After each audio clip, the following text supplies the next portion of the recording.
Blood flow restriction has a very specific reputation in sports science.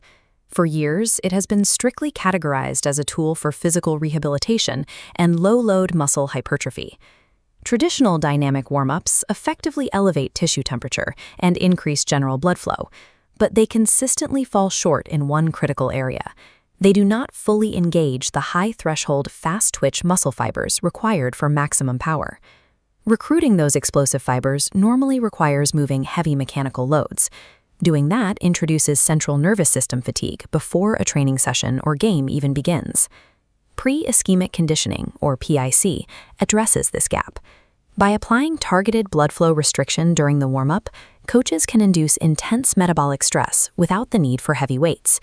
PIC modifies the warm-up's objective. It shifts the focus from simple vascular preparation to a high-intensity primer for the central nervous system.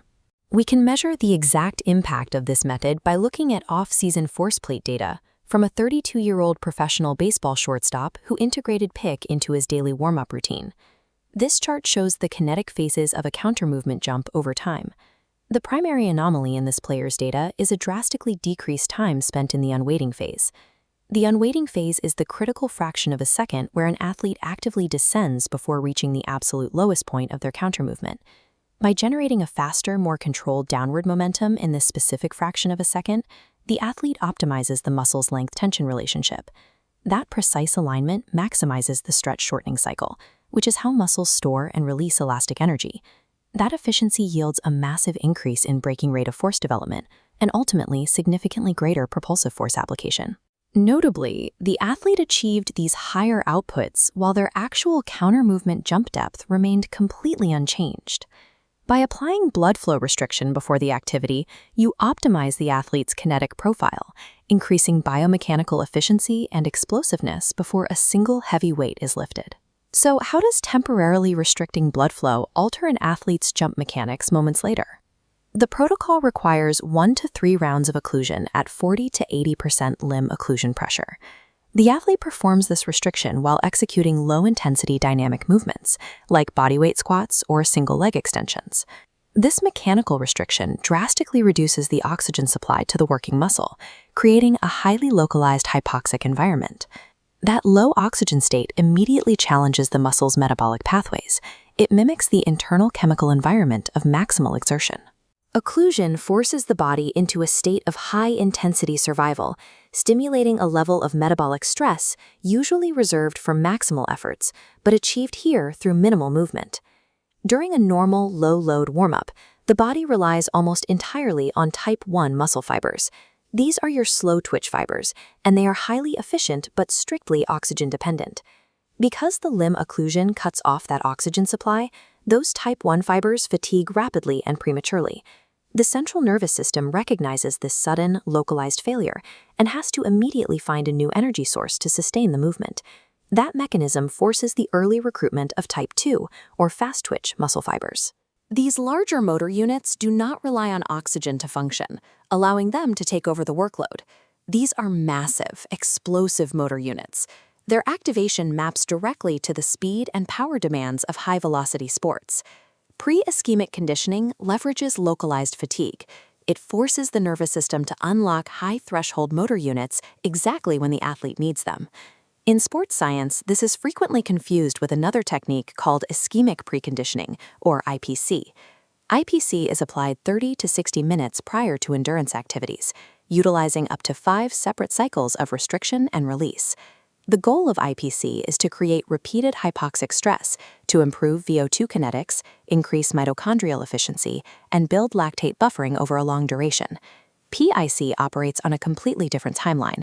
It is applied immediately before training or competition to maximize acute fast-twitch activation. While both methods utilize blood flow restriction, IPC builds an aerobic engine for endurance, whereas PIC acts as a neurological trigger for immediate speed. The true potentiation happens when the restriction is released after 3 to 5 minutes of occlusion. This is the reperfusion phase. A physiological surge follows. A massive influx of blood rushes back into the tissue, delivering heavy concentrations of oxygen while rapidly clearing out metabolic byproducts.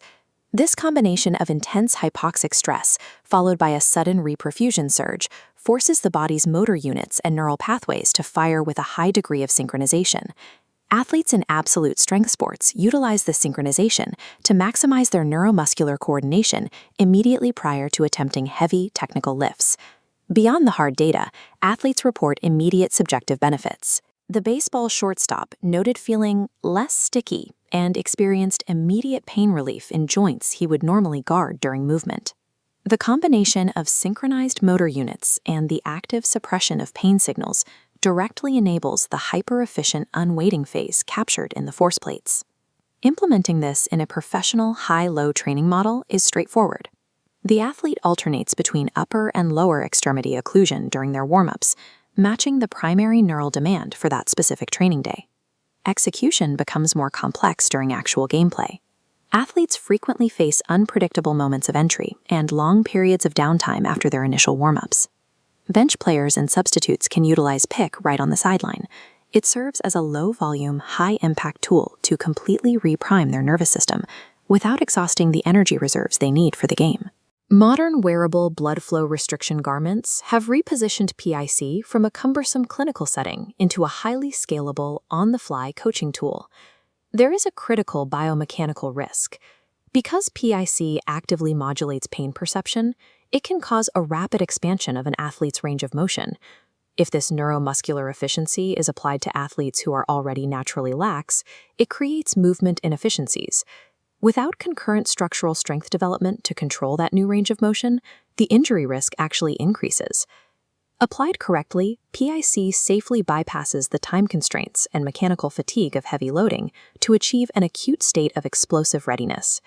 Pre-Ischemic conditioning effectively triggers high-threshold motor units, allowing athletes to achieve peak kinetic output on demand.